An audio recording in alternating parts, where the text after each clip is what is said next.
Hello, good evening, students. Today in 11th class physics, we are starting a new chapter, Newton's laws of motion. तो Newton's laws of motion अभी हम लोग पढ़ रहे हैं किसके बाद, काइनेमेटिक्स के बाद. काइनेमेटिक्स में अभी हम लोगों ने जो पढ़ा था, we studied about the motion of objects. और मोशन ऑफ ऑब्जेक्ट्स अभी हम लोगों ने डिस्क्राइब किए थे किसके टर्म्स में. We are describe the motion of objects in terms of position, velocity, acceleration. Position, velocity, acceleration, ये सब कुछ कंसिडर किया था.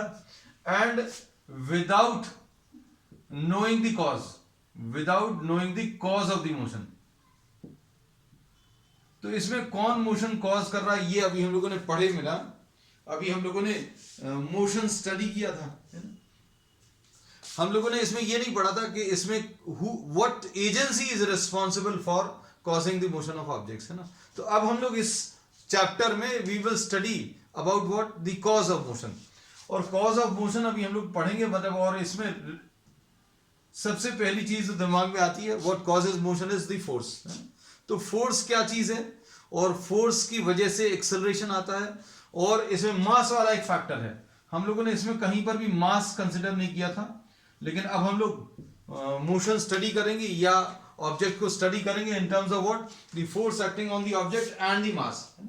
इसमें फोर्स और मास को स्टडी करने के साथ साथ अभी हम लोग और क्या चीज पढ़ेंगे, एक्सेलरेशन के बारे में भी पढ़ेंगे.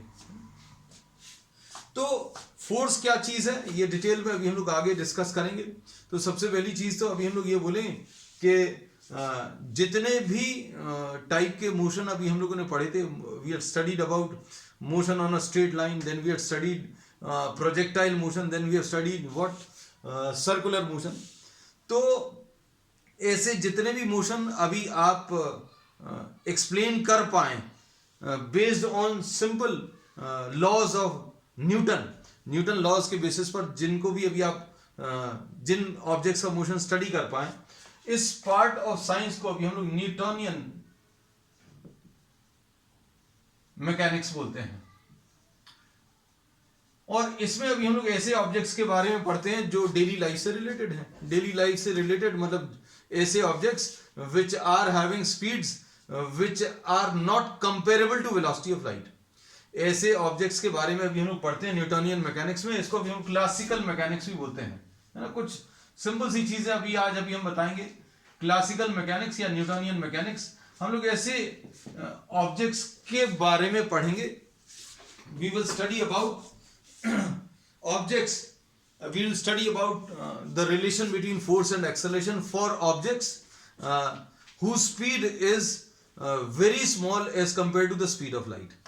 मतलब अभी हम लोग कहते हैं जो ट्रेन्स हो गई, बसेस हो गई, फुटबॉल हो गई, suppose for example jet planes हो गए, then you are having spacecrafts also, motion of planets also.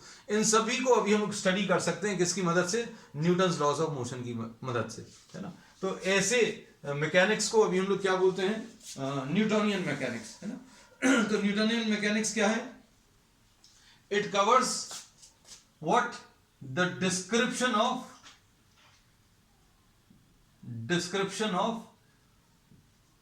Motion of objects which can be explained on the basis of Newton's law. तो ये सारी चीजें अभी हम लोग पढ़ने वाले हैं. कुछ चीजें अभी हम लोग पहले स्टडी भी कर चुके हैं, कुछ चीजें अभी हम लोग आगे स्टडी करेंगे. फिर अभी हम लोग कहते हैं कि बच्चों ऐसे कई ऑब्जेक्ट्स मिलेंगे which are having speed which is comparable to speed of light. तो for study of objects whose speed is comparable to speed of light, इसके लिए अभी हम लोग Einstein's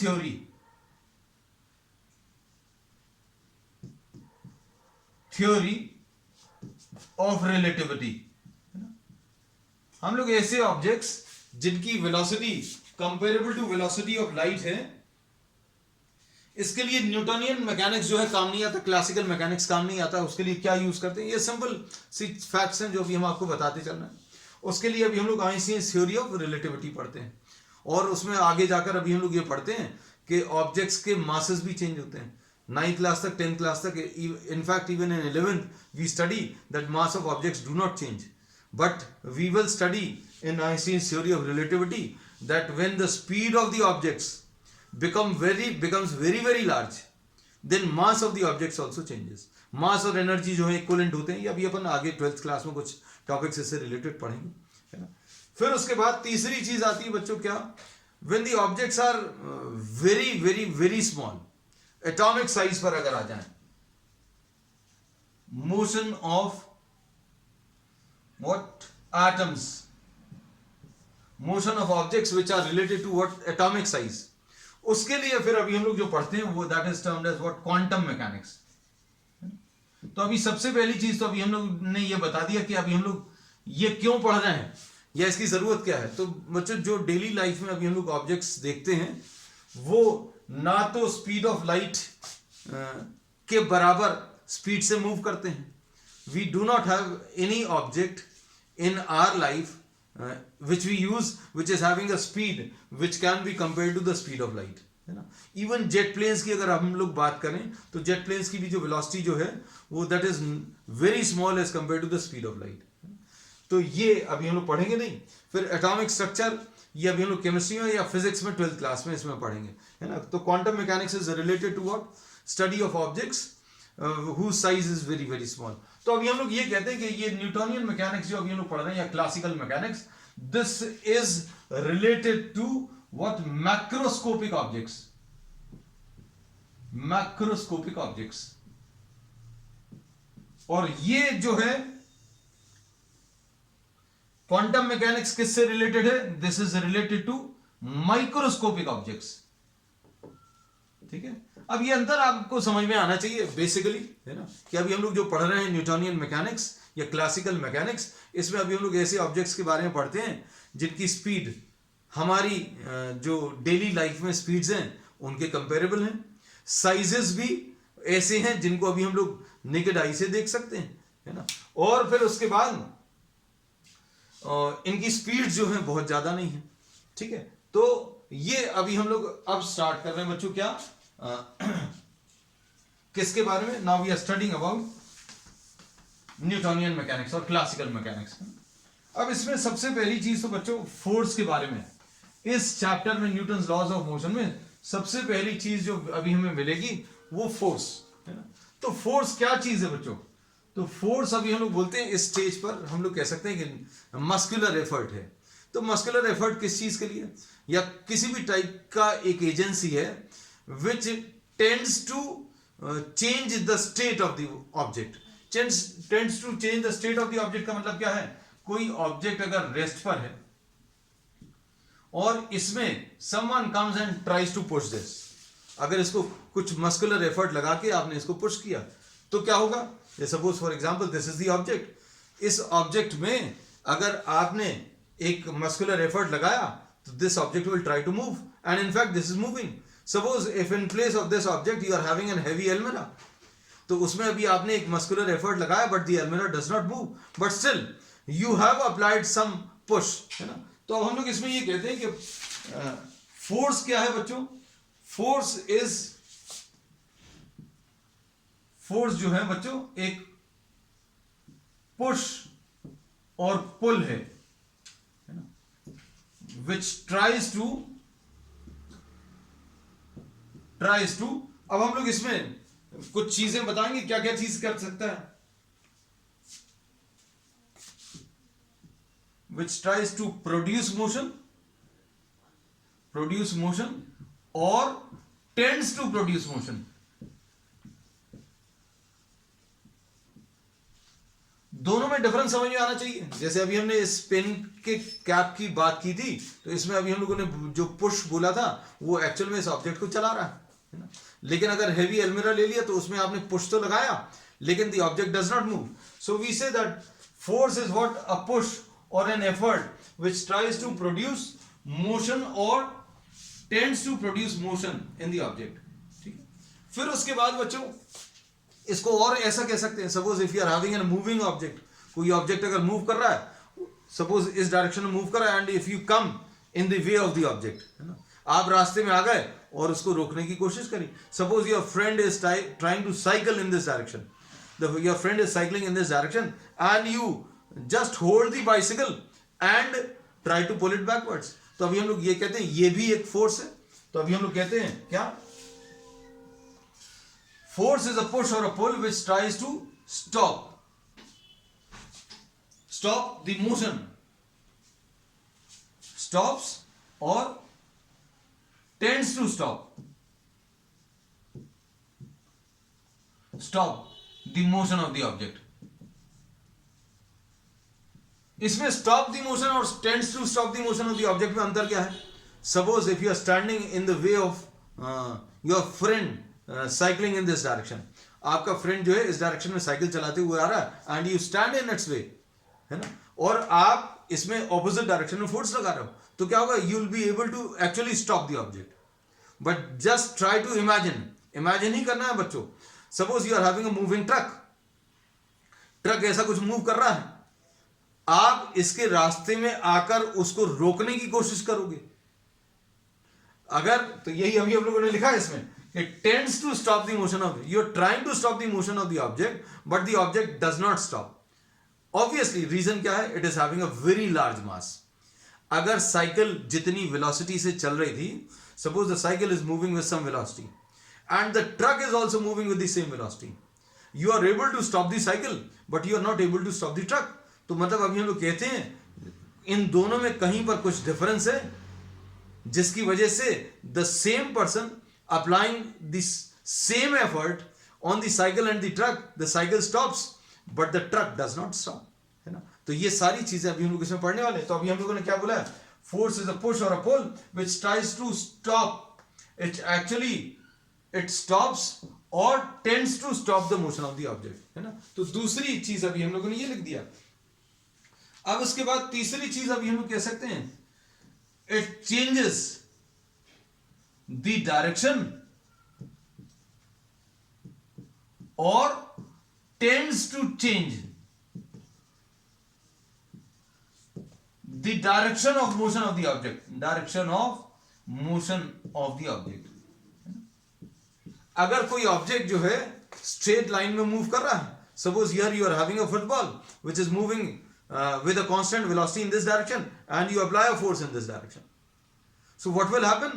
It will neither stop, it will neither increase its velocity, मतलब ना तो ये रुकेगा ना इसकी velocity change होगी, मतलब magnitude of velocity will not change, but what will happen? The direction will change. अगर ये ऑब्जेक्ट ऐसा मूव कर रहा था, आपने ऐसा कुछ फोर्स लगा दिया, है ना. And suppose once again I give the same classical example of a truck moving in this direction and you are applying a force in this direction. सारी चीजें इमेजिन कर सकते हैं बच्चों, प्रैक्टिकल करके कुछ नहीं देखना. Truck moving in this direction and you are applying a force in this direction. So you are tending to change the direction of motion of the object. In one case you are successful, in the case of a football you are successful, and in the case of a truck ऐसा जा रहा था, आपने ऐसा धक्का लगाया, you are applying this force but you are not able to change what the direction of motion of the object. तो force के बारे में अभी हम लोगों ने क्या बोल दिया कि it tries to move the object, produces motion or tends to produce a motion of the object. It either stops the motion or tries to stop the motion of the object. It changes the direction of motion of the object or tends to change the direction of motion of the object. Force कुछ और करता है क्या? तो हाँ, एक आध चीज और अभी हम लोग कह सकते हैं. Suppose for example if you are having a sponge ball in your hand, है ना, और आपने उसके ऊपर ऐसा फोर्स लगा दिया. अब ये रेस्ट पर था, अगर रेस्ट पर था तो क्या होगा, अगर ये ऑब्जेक्ट रेस्ट पर है तो ये मोशन में तो नहीं आएगा, है ना. बट व्हाट विल हैपन, इसमें क्या होगा, अभी हम लोगों ने अगर इसके ऊपर ऐसा कुछ फोर्स लगा दिया तो क्या होगा, इसमें neither there is a change in motion of the object because the object was not moving, है ना, और ना तो इसमें ये चलता हुआ अगर ऑब्जेक्ट है तो रेस्ट पर आ सकता था, लेकिन ऐसा कुछ नहीं हो रहा.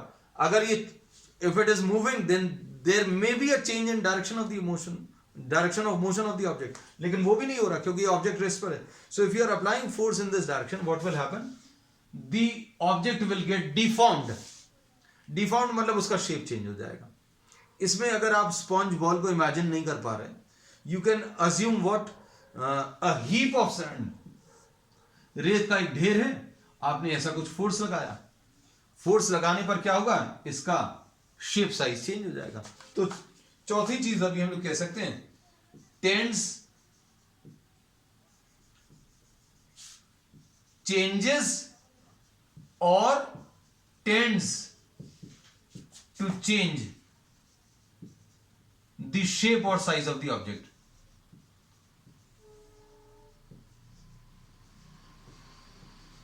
ठीक है. तो अब फोर्स क्या है ये अभी हम लोगों को पता चल गया है ना. तो बच्चों फोर्स क्या है, एक ऐसी एजेंसी है, एक ऐसा पुश या पुल है जो इतने सारे इफेक्ट्स प्रोड्यूस कर सकता है ना. अब इसमें बच्चों अब हम लोग नेक्स्ट पढ़ेंगे क्या,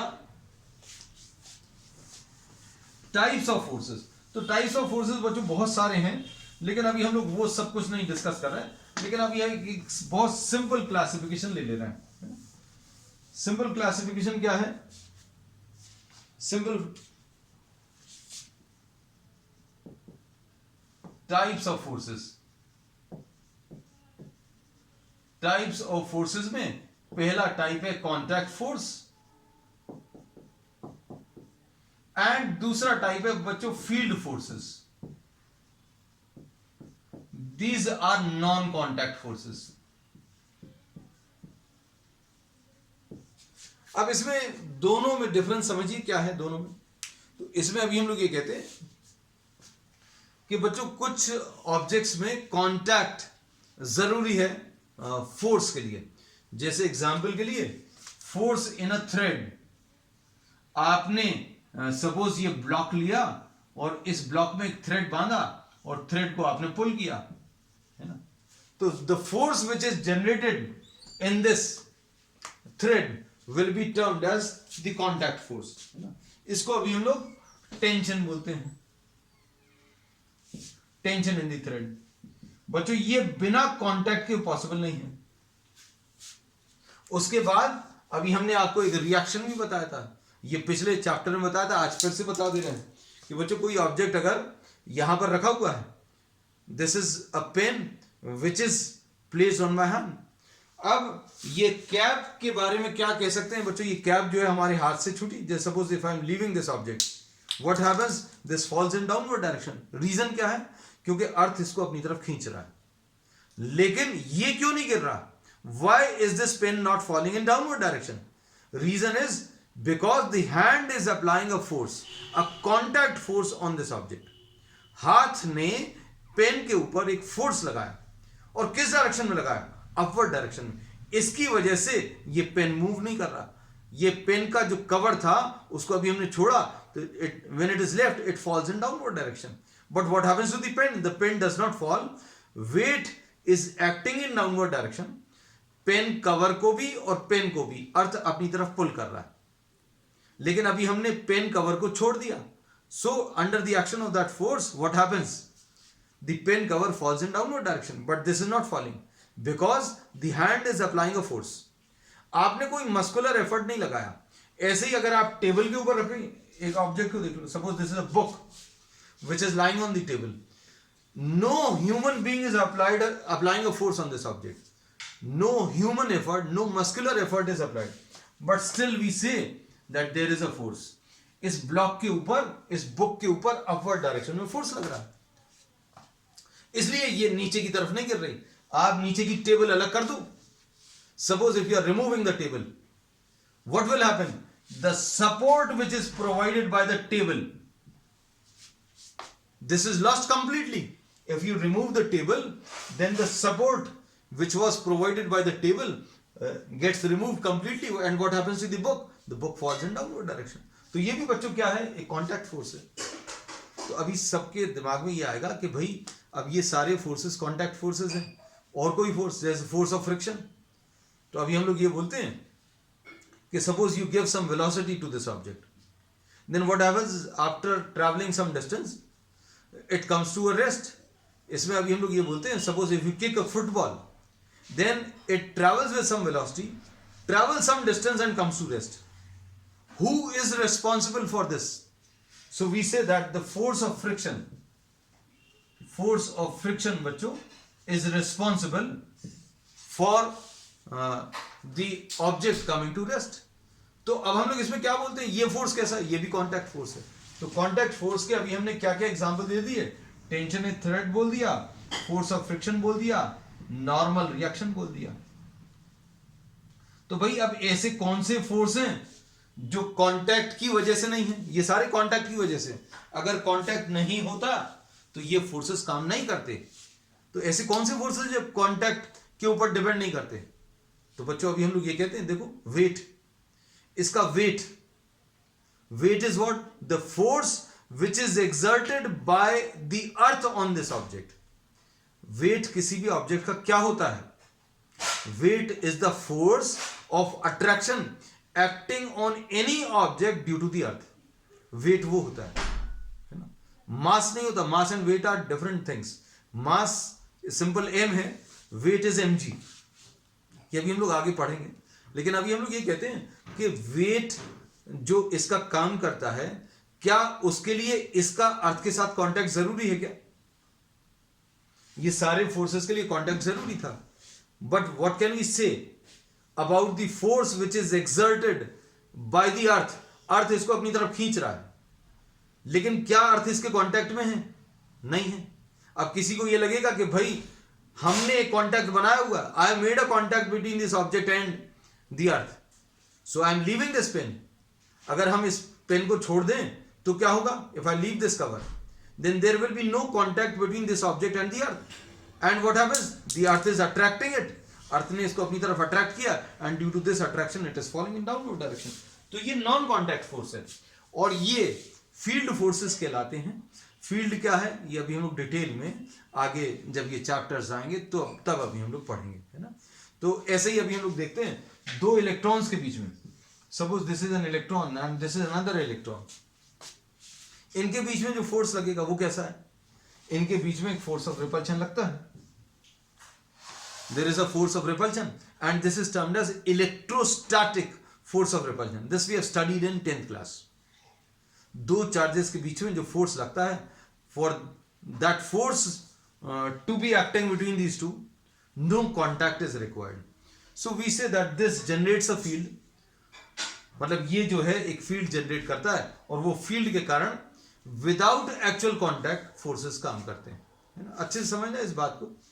अब देखो बच्चों, अब आगे आ जाते हैं। अभी हम लोगों ने ये सब क्या पढ़ लिया? हम लोगों ने पढ़ लिया types of forces. Types of forces में अभी हम लोगों ने कॉन्टैक्ट फोर्स पढ़े, और फिर उसके बाद क्या पढ़ा? Field forces. फील्ड फोर्सेस के लिए कॉन्टैक्ट की जरूरत नहीं है। तो कॉन्टैक्ट फोर्सेस में बच्चों एग्जाम्पल क्या थे? एक तो tension in the thread, tension, normal reaction, फिर उसके बाद क्या है? तीसरा फोर्स ऑफ फ्रिक्शन,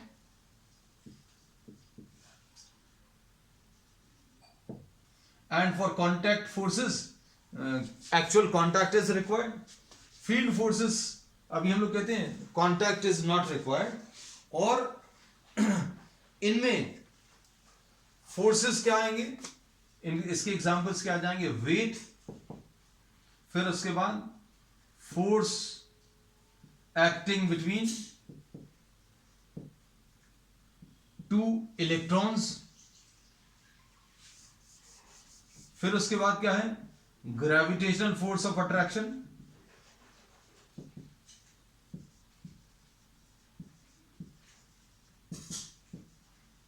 ये सारे नॉन कॉन्टैक्ट फोर्सेस हैं, है ना। So the objects, contact of objects not required. ठीक, अब देखो, अब इसके बाद आते हैं बच्चों, हम लोगों ने क्या क्या चीज देखनी बच्चों इसमें आज अभी हम लोगों ने ये पढ़ लिया कि न्यूटोनियन मैकेनिक्स, और जिसको हम क्लासिकल मैकेनिक्स भी बोलते हैं, this is related to daily life, this is related to study of motion of everyday life objects, है ना, मैक्रोस्कोपिक ऑब्जेक्ट्स, और ज़्यादा अच्छे से बोलें objects which are moving with velocities which are very small as compared to the speed of light. तो ऐसे जितने भी ऑब्जेक्ट्स हैं उन सब का मोशन अभी हम लोग डिस्क्राइब कर सकते हैं on the basis of Newton's laws of motion. फिर उसके बाद अभी हम लोगों ने पढ़ा क्या, हम लोगों ने पढ़ा objects moving with a speed which is comparable to speed of light. इसके लिए आइंस्टीन्स थ्योरी ऑफ रिलेटिविटी का यूज करते हैं. Then you have quantum mechanics. This is for study of motion of objects whose size is comparable to atomic sizes, है ना. तो उसमें अभी हम लोग क्वांटम मैकेनिक्स का यूज करते हैं. फिर उसके बाद अभी हम लोगों ने पढ़ा फोर्स के बारे में. तो फोर्स क्या है, एक ऐसा पुश या पुल या एक ऐसी एजेंसी विच आइदर स्टॉप्स और tends to stop the motion of the object. फिर उसके बाद अभी हम लोगों ने क्या पढ़ा था, it is a agency which either starts the motion of an object or tends to start the motion of the object, and it is also a push or a pull which tends to change the direction of motion of the object. और फिर उसके बाद अभी हमने क्या पढ़ा था, force is an agency, a push or a pull which changes or tends to change the shape or size of object. अब इसमें एक चीज अभी हम डिस्कस करना भूल गए. Suppose if you are having a stone के ऊपर अगर आप ऐसा फोर्स लगाओ तो क्या होगा, विल द शेप और size change? No, it will not change at all. a lot of effort will be required to change the shape and size of a stone, है ना. तो अभी हम लोग यही बोलते हैं, इसमें यही बोला है कि either it does or tries to do. क्या चीज, either it starts the motion of the object or tends to start the motion of the object. It stops the motion or tends to stop the motion of the object. It changes the direction of motion of the object or tends to change the direction of motion of the object, है ना. फिर उसके बाद अभी हम लोग ने पढ़ा changes the shape or size of the object or tends to change the shape or size of the object. फिर उसके बाद अभी हम लोग types of forces पढ़े. क्या, contact forces, जिसमें actual contact of the objects is required, and the objects, the forces which are example of contact forces are tension in the thread, and normal reaction and force of friction, है ना. फिर उसके बाद field forces अभी हम लोगों ने बता दिए. इसके लिए objects are placed at a distance, these are placed at a distance, है ना. अब हम लोग आ जाते हैं बच्चों किस पे, न्यूटन्स लॉज ऑफ मोशन. तो न्यूटन्स लॉज ऑफ मोशन में अभी हम लोग क्या पढ़ेंगे, वो देखो. न्यूटन्स लॉज ऑफ मोशन में बच्चों हम लोग पढ़ने वाले, we will study about 3 laws. तो अभी हम लोगों ने ये पढ़ लिया कि फोर्स क्या होता है ना. ये स्टडीड अबाउट फोर्स, है ना. और इसमें फर्स्ट लॉ ऑफ मोशन जो है, law of motion, this gives us an idea about what happens if force is not applied. बहुत सिंपल सी चीज बोली, अगर फोर्स नहीं अप्लाई करेंगे तो क्या होगा, ये फर्स्ट लॉ में पता चलता है ना. अभी आपको यही लगेगा अरे यार कितना मतलब बेकार सी बात है कि फोर्स नहीं लगाएंगे तो क्या होगा. अगर फोर्स नहीं लगाओगे तो ये ऑब्जेक्ट रेस्ट पर ही रहेगा. इसको लॉ के फॉर्म में कह दिया, Newton's first law. Second law में ये बोला कि फोर्स लगाएंगे तो क्या होगा, what happens if a force is applied, है ना. तो इसमें सेकंड लॉ में, second law states or tells us about what happens if a force is applied on it. And third law is related to what? It is related to contact forces. Every action has an equal and opposite reaction. तो तीनों laws में क्या है, this we have studied in 9th class. लेकिन अब इसी सारी चीजों को अभी हम लोग बहुत डिटेल में पढ़ने वाले. जैसे अभी हम लोगों ने इसमें ये पढ़ा है फर्स्ट लॉ ऑफ मोशन में कि what happens if force is not applied. अगर आप इसके ऊपर फोर्स नहीं लगा रहे तो क्या होगा.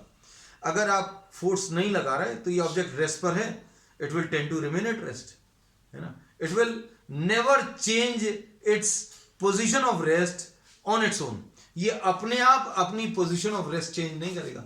पोजीशन ऑफ रेस्ट को चेंज करना मतलब क्या है, ऑब्जेक्ट को चलाना. तो तो क्या ये ऑब्जेक्ट अपने आप चलने लगेगा? भाई साइंस जानने की जरूरत नहीं है, न्यूटन्स लॉ पढ़ने की भी जरूरत नहीं है, ये तो अभी आप ही बोलोगे कि भाई अगर हम इसके ऊपर कुछ नहीं कर रहे हैं तो ये अपने आप चलना शुरू कभी नहीं करेगा, है ना। So no object starts its motion on its own, बहुत सिंपल सी चीज है। फिर any object in motion will never come to rest on its own. अगर कोई ऑब्जेक्ट यूनिफॉर्म मोशन में है तो it will never come to rest on its own, मतलब some agency is required, some force is required to stop the motion of the object, है ना। तो ये सुनने में ऐसा लगता है ये गलत है। कैसे गलत लगता है? भाई अभी हमने देखा है कि if you kick a football तो क्या होगा? on its own it appears कि वो अपने आप जाकर रुक जाती है, हमें तो रोकना ही नहीं पड़ता। if you are kicking a football then what happens? after traveling some distance this comes to rest. So we say that there is an agency which is responsible for this football coming to rest, and this agency is what? The force of friction.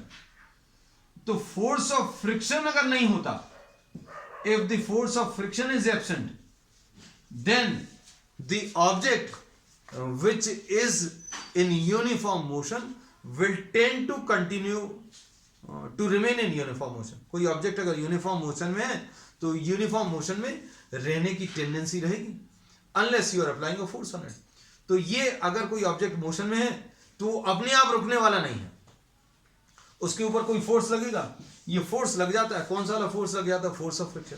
तो ये अपने आप नहीं रुक रहा है, इसके ऊपर कौन सा फोर्स लग रहा है? Force of friction. तो फर्स्ट लॉ क्या बोलता है? What will happen if force is not applied. Force अगर नहीं अप्लाई करोगे तो क्या होगा? ऑब्जेक्ट अगर रेस्ट पर है तो रेस्ट पर ही रहेगा, ऑब्जेक्ट अगर यूनिफॉर्म मोशन में है तो यूनिफॉर्म मोशन में ही रहेगा। सेकेंड लॉ, हम लोग सारी चीजें बच्चों, आज सिर्फ एक इंट्रोडक्टरी क्लास है to what Newton's laws of motion, है ना। In tomorrow's lecture we will be actually elaborating what are Newton's law in fact, है ना। ये सारी चीजें हम लोग बहुत डिटेल में करने वाले हैं। अब इसमें देखो सेकेंड लॉ में अभी हम लोग क्या पढ़ते हैं, तो सेकेंड लॉ में अभी हम लोग ये पढ़ते हैं what happens if force is applied on. तो ये अभी हम लोगों ने पढ़ा हुआ है कि force if this is applied on any object then any object at rest will tend to start its motion. कोई ऑब्जेक्ट अगर रेस्ट पर है तो वो स्टेट ऑफ रेस्ट को चेंज करने की कोशिश करेगा, और स्टेट ऑफ रेस्ट को चेंज करने की कोशिश मतलब वो चलने की कोशिश करेगा। And if the force is sufficient enough then what will happen? The object will actually start moving, है ना। कोई ऑब्जेक्ट अगर मोशन में है तो क्या होगा? उसका स्टेट ऑफ मोशन भी चेंज होगा। अगर 10 मीटर्स पर सेकंड से चल रहा है and if you are applying a force then what will happen? अगर आपने फोर्स अप्लाई किया तो उसकी वेलोसिटी चेंज होगी, और या तो वेलोसिटी इंक्रीज होगी या वेलोसिटी डिक्रीज होगी। वेलोसिटी इंक्रीज या डिक्रीज होने का मतलब क्या है? If you are applying the force in the same direction then what will happen? The velocity will increase और द स्पीड विल इंक्रीज। फिर इसमें अभी हम लोगों ने ये पढ़ा था that force acting on any object is directly proportional to rate of change of momentum. Force is directly proportional to what? Rate of change of momentum, है ना। फिर इसके बाद बच्चों अभी हम लोग थर्ड लॉ में पढ़ते हैं क्या? कॉन्टैक्ट फोर्सेस के बारे में, है ना। उसमें कोई एक्सटर्नल फोर्स नहीं रहेगा, there is no external force which is acting on the object. लेकिन अभी हम लोग ये बोलते हैं इंटरनल फोर्सेस या कॉन्टैक्ट फोर्सेस जो जनरेट होते हैं वो जोड़े में या पेयर्स में जनरेट होते हैं। और कैसे पेयर्स में जनरेट होते हैं? Every action has an equal and opposite reaction.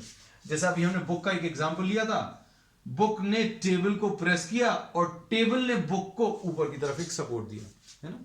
तो ये चीजें बच्चों अभी हम लोग बहुत डिटेल में अब आगे की क्लास में पढ़ने वाले। Today was just an introduction of Newton's laws of motion. We studied about the concept of force, and we studied about Newtonian mechanics, then we studied about quantum mechanics, then we studied about the types of forces, and we had a small introduction of what? Newton's laws of motion. अब in the next class we will be actually elaborating what? Newton's laws of motion. तो आज के लिए बच्चों इतना ही. We will continue with the same topic on the next one. That's all for today.